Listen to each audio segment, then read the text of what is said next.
I spent most of my 20s thinking I would work out eventually until I turned 29 and realized that eventually had to be now. I was not always inactive.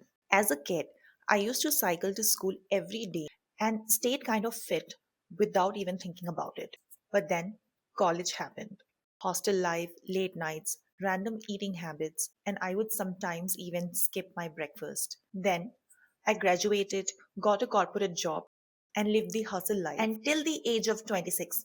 Never took the concept of exercise seriously. Then my late 20s finally caught up with me. I started having constant back pain, random headaches, heartburn, and even a few minutes of some rigorous activity would leave me out of breath. At one point, my weight went up to about 68 kilos, which for my height was a lot. I had been pretty skinny throughout my 20s, but this time it was a little different. I developed what's called skinny fat. It's the condition when somebody looks fine in their clothes, but the truth is that there's very little muscle in your body and more body fat than you would expect. My favorite jeans didn't fit me the same way anymore. I stopped liking what I saw in the mirror and eventually grew more and more uncomfortable in my own body. And a combination of other factors led me to the realization that I had to stop treating fitness like it's something I would eventually get to someday. If you're watching and saying this to yourself, this sounds a lot like me. I get it. For the longest time, I was of the opinion that I needed to get everything perfect in order to start working out. Like I needed the right kind of routine, the right gym, and the right time. But honestly, that kept me stuck. Step 1: do not start with high intensity. When I started working out, I made the same mistake that many people do. I tried to go all in. I decided I would work out every day, eat super clean every day, and do everything perfectly. For a few days, I was able to do that, but quickly burned out. My body was constantly sore. I had no energy. And also, I could not mentally keep up with it. There was just so much to do in my life. I had a tight schedule. I had a job. I had to take care of my food. I also had to protect my personal time and squeeze in everything together. And then I realized that this is perhaps why people quit working out. Because the number one mistake that beginners make is going too hard on themselves too soon. So I had to change my entire approach. I stopped trying to work out 7 days a week or even 6 days. Rather than focusing on the things that I couldn't do, I focused on what I could do. No matter how busy I was every day, I at least had a 10 to 20 minute window. I decided to use that window rather than going for a 40-minute to 1 hour session. I started moving my body 3 to 4 times a week for like 10 to 20 minutes. The movements involved very basic workouts, stretching, some amount of walking, and I realized that a maximum of 20 minutes was all I needed to achieve them. And for a beginner, even 10 minutes is enough. Especially if you are starting out in your 30s, it doesn't make sense to chase intensity. Showing up for yourself every other day, 3 4 times a week for just 10 to 20 minutes will help you in the long run. And I also started paying attention to what I was eating, especially protein and fiber. I did not cut out entire food groups, especially carb or even sugar, because I knew that those gave me joy and energy. What I prioritized was portion control and moderation. So if you are just starting out, start with low friction. Make it so easy for yourself that when you wake up in the morning, the question of, do I feel like working out today or not, never arises. So now that you have removed the pressure of going all in, the next question is, what exercise do you exactly do? And I promise you, it's not going to be complicated. Start with your lower body. I'll tell you why. Start with 2 or 3 rounds of simple squats, 10 to 12 reps. Squats work out your glutes, quads, and even a little bit of your core. You want to start out with squats because it's a very natural, functional movement. It trains your body to correctly sit, stand, and lift, things which you do every day.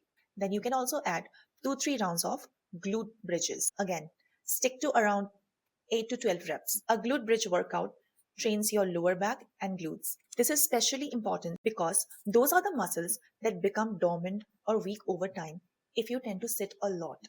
I recommend squats and glute bridges if you are starting out. These two exercises will together help you build a strong foundation for your lower body and without causing too much stress on your joints. But even before you do such simple exercises like a squat or a glute bridge, I recommend a 5-minute stretch or a warm up. And the same goes for every workout that I'm going to recommend here.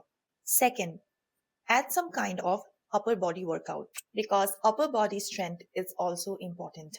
Push ups are a great place to start, but I know what you are thinking. You don't have to do the pro format of a push up. You can start with a knee support push up or go for a wall push up. Aim for 8 to 12 reps. Why push up? Because it's a compound movement that works out your chest, your arms, especially triceps, and the shoulders. Now, for your core, basically the central part of your body, including your stomach, hips, pelvis, and the lower back, I recommend starting out with just a simple plank. It's a simple workout which will train your entire core area. If you are a beginner, start by just trying to hold a 20-second plank. You can slowly build up from there and even add variations to the plank. Instead of doing a lot of crunches initially, start with a plank because it will help you with stability. And stability is what supports your posture and prevents injury. Last but not the least, walking. Unlike the previous workouts that I have mentioned, try to walk as much as you can every day. 15 to 20 minutes maybe. Even if you can't get in a workout for whatever reason, walking helps. It improves heart health, builds stamina, and helps you stay active without overwhelming your body. Now, the most important question: how does one stay consistent? This is the part that actually matters. Let me start by saying that it's not motivation that's going to help you because motivation just comes and goes. Let me be honest with you. You are not going to feel like working out every day. Especially if you are a menstruating woman, your energy levels are not going to be the same every week. And even if it's not menstruation, I mean, everybody has a busy life and no 2 weeks look the same for everyone. So instead of focusing or depending just on motivation to show up for yourself, this is what I did for myself, and you can also start doing. Stop chasing the perfect routine. Earlier, when I could not do a full workout, I would completely skip it. But now, even if I get like a 10 to 15-minute window, I do at least 2 or 3 exercises. And it doesn't even have to be a proper workout, it could be just like a quick stretch or a short walk because eventually all of these small things count. I think one of the biggest shifts for me was this. I stopped seeing fitness as something which had to be done. I stopped treating it like a task and started looking at it as something which supports my life and also nourishes me, like food, my friendships, my spouse, my relationships. It's not just about fixing your body. You have to remember that. It's more about how you feel throughout the day, feeling stronger, having more energy to do your everyday tasks and go on with your life. And if you are in your 30s, I think that mindset matters even more. Because with so much happening in our lives, it's impossible to chase quick results anymore.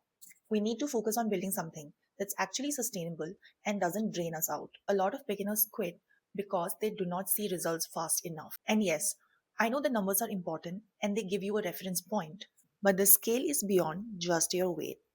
You need to look at your overall body composition. Chuck the old school weight scale and go for something that also shows you your muscle mass, your fat mass, your water weight, and also your bone mass. So when you are actually working out, you may lose some amount of fat and gain a lot more muscle mass, which is great news, by the way. And in that situation, if you measure your weight on the old school scale, your numbers may not shift. This doesn't mean that no changes are happening in your body. You just need to pay attention to more diverse metrics, like I said earlier, your muscle mass, your fat mass, your bone mass, and a lot of other factors. Along with these metrics, also pay attention to your overall energy levels, your sleep duration, your mood, and how strong you actually feel during a workout. Because let me be honest, more than your body, these are the first few things that are going to improve first. So, my point is that definitely use numbers as a guide, but not the only measure.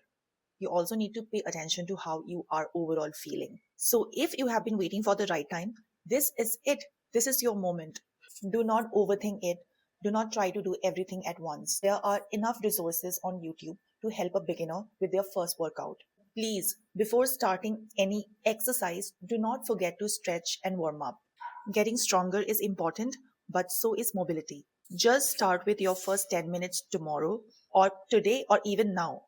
Just start small and stay consistent.